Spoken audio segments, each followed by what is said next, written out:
In this video, I want to share with you my personal journey of how developing self-awareness has been instrumental in helping me identify my personal emotional triggers. Let me just make it clear, I am not a psychologist, but this is based on my own personal journey through the work that I've done, and I want to share it with you so that it may help inspire, even if it's just a few of you.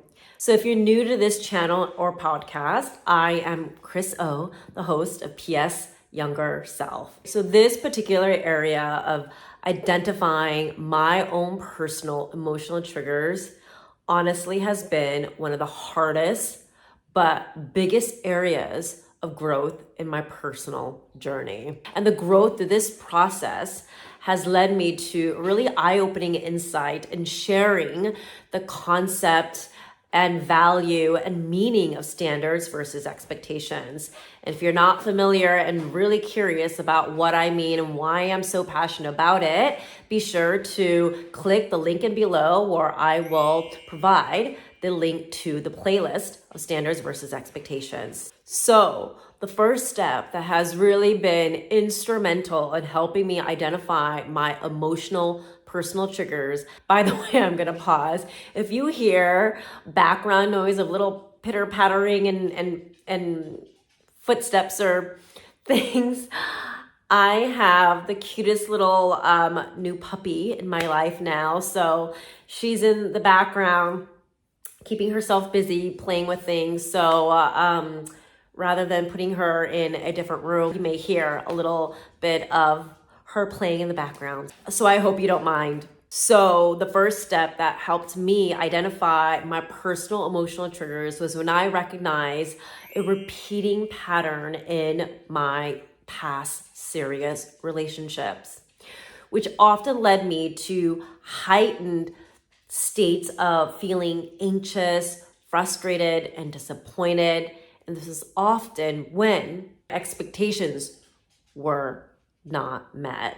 This often led my partners to feel that they were never doing enough. I want to also clarify something that I think is really important to understand and know, that many of our emotional triggers are operating from a subconscious level, which is often linked to our past experiences, past traumas, past memories. So when we are feeling emotionally triggered from that subconscious level, our brain is trying to associate the past experiences, the past memory. This explains why, if we remain unaware of how specific situations, events, stimuli activate us internally, we will repeat often exaggerated emotions, reactions, because our brain is instinctively trying to link to the past memories, associations, and experiences, even if it is irrelevant to the current situation. So as you can imagine, recognizing this repeating pattern was so critical in helping me identify my emotional triggers so I can dig deeper into the why and understand it better. Then two, I learned to recognize my personal emotional trigger when I became acutely aware of my negative thoughts and how I was feeding those negative thoughts that spiraled into a bigger and bigger negative, exaggerated story of the situation. Exaggerated because it led me to assume what my partner was feeling, the meaning behind it, and often catastrophizing the situation without identifying the actual facts and being conscious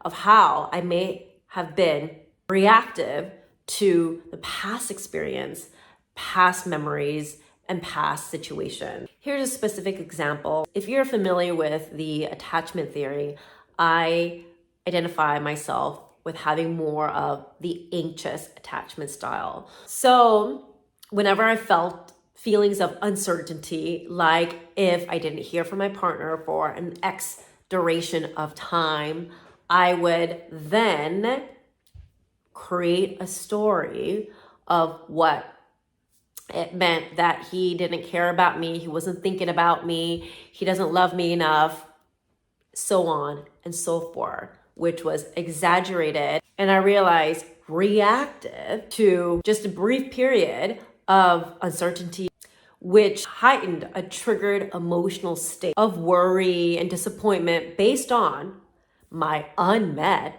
expectations. And if you struggle with feelings of disappointment and how to manage it, be sure to watch the next video that I will link to after this one, where I recently shared the psychological and neurological perspective of understanding disappointment and specific steps on how you can start to quell feelings of disappointment by understanding those perspectives.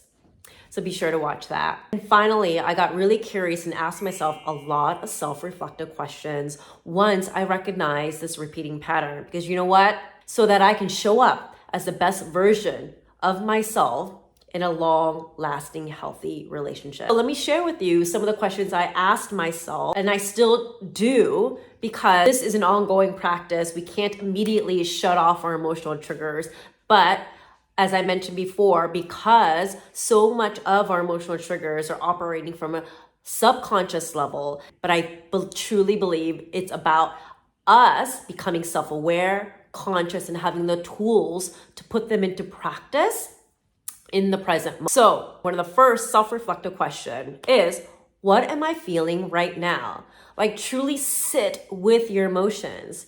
And do you know we have 8 core emotions? So if you're interested in how to better understand and process your core emotions so that you forge stronger relationships, you'll want to watch this video with an amazing couple, Dr. Glenn and Phyllis Hill, who spoke to us about this and how we can stop weaponizing emotions so that we can build stronger relationships in our lives. 2, what triggered your emotional reaction? And get really specific. And by the way, this is a great example to journal after you experience the emotional triggered state and you have a moment to yourself, because I'm sure all the thoughts and emotions will be brewing in your head. So it's a great way to start to process that. So there she is, my little puppy in the background, I think asking for attention. I'm gonna stop and introduce you to her, or else she'll continue to bark in the background. That's my little Chihe. Say hello. Hello. Anyway, moving on. So explore the situation in detail. Be really specific about the event, who, what happened, and write down all the thoughts you are thinking, the meaning you're putting behind it. This is actually a great way for you to identify, that's how I did, what were actually negative thoughts. This leads me to the third question, which I actually learned from my therapist, which was huge and eye-opening.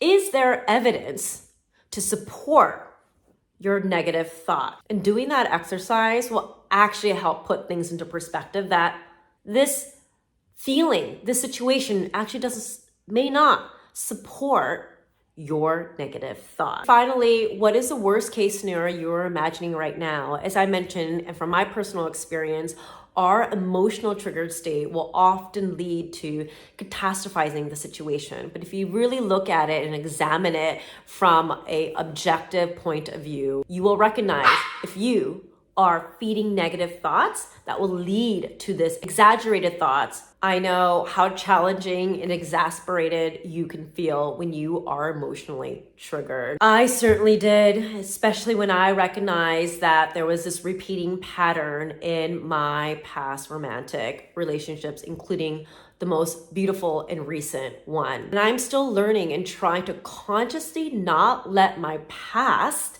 experiences and associated memories hijack my emotional state when I feel emotionally activated. I truly believe that's really the key. Once you become consciously aware of how you're showing up, if there's a repeating pattern, how you can identify if your emotional state is heightened, and then dig deeper. Is it exaggerated? And is there evidence to feed your negative thoughts So let me know in the comments below if this has been valuable to you, if it resonated. What are some tools that have helped you identify your emotional triggers? And be sure to stay on to watch the next video on how to handle feelings of disappointment by understanding it from both the psychological and neurological perspective. Thanks for watching. See you again next time.